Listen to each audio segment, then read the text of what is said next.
Penguin Random House Audio presents A House of My Own, Stories from My Life. Read for you by the author, Sandra Cisneros.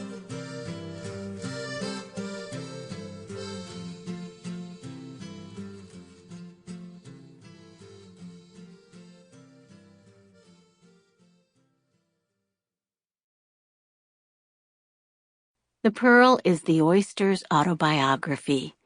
Federico Fellini. Para te, Diana Rebolledo, fe. Carla Trujillo, ánimo. Ruth Bejar, inspiración. Macarena Hernández, corazón. Josie F. Garza, devoción. Y para iluminación, Norma Larcón. Introduction. A long time ago, which was yesterday, I could tell time by the typeface on my manuscripts. I mean yesterday, BC, before computers. I owned a variety of manual typewriters and only gradually and reluctantly moved into the electronic world without somehow ever managing to get a hold of the Rolls-Royce of typewriters, an IBM. I roamed about the earth and borrowed typewriters in Greece, France, the former Yugoslavia, Mexico, and throughout the United States. My manuscripts were sheaves of paper with holes from where the placket struck the page too fiercely, and everywhere I went, the poems or stories or essays I typed, with their mismatched typefaces and consistent typing errors, reminded me like passport stamps where I'd been. Sometimes I was living on a grant. Sometimes I was living in a borrowed house or guest room. Sometimes I convinced myself I was in love.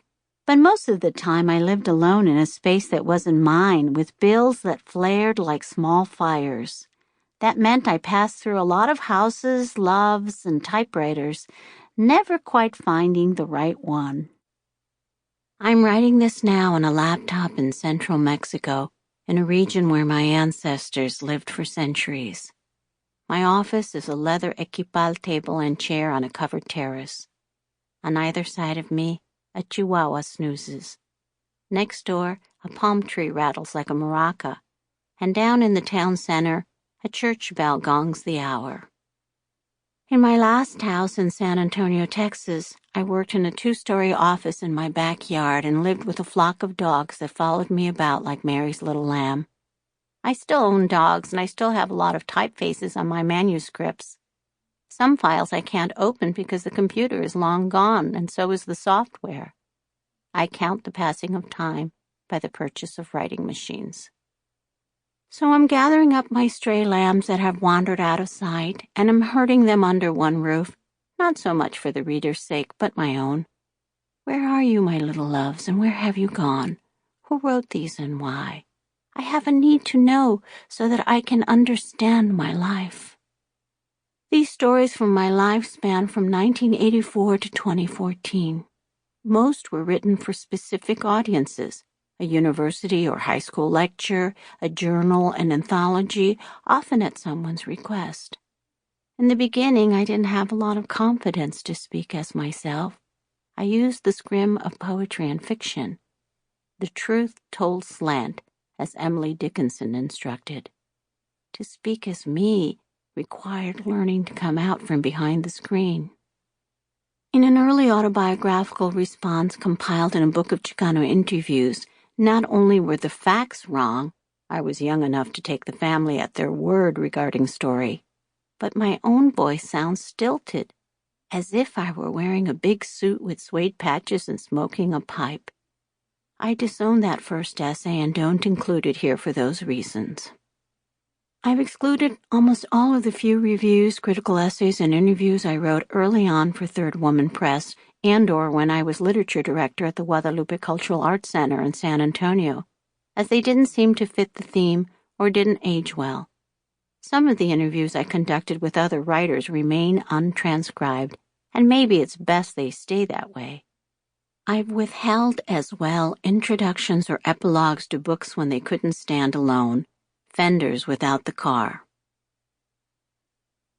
My memory knows more about me than I do. It doesn't lose what deserves to be saved. Eduardo Galeano. The memories I present here are a way of claiming my real life and differentiating it from my fiction, since there seems to be so much out there assumed or invented about me. There is no truth to the rumor I died, for instance, as was once reported on Wikipedia. And as far as I can remember, I was never a prostitute in Tijuana, as one Spanish-language newspaper claimed, though it makes for a terrific story.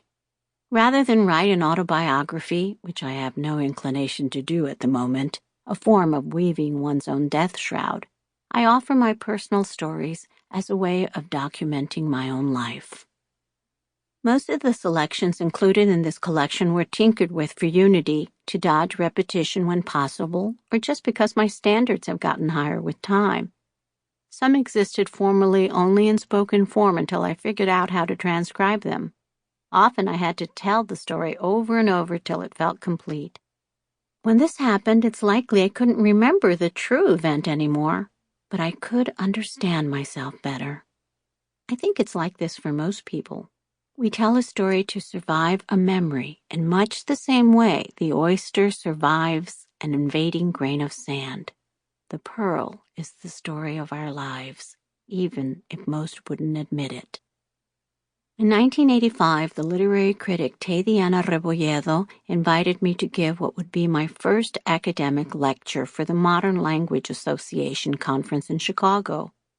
I was terrified and broke down with laryngitis.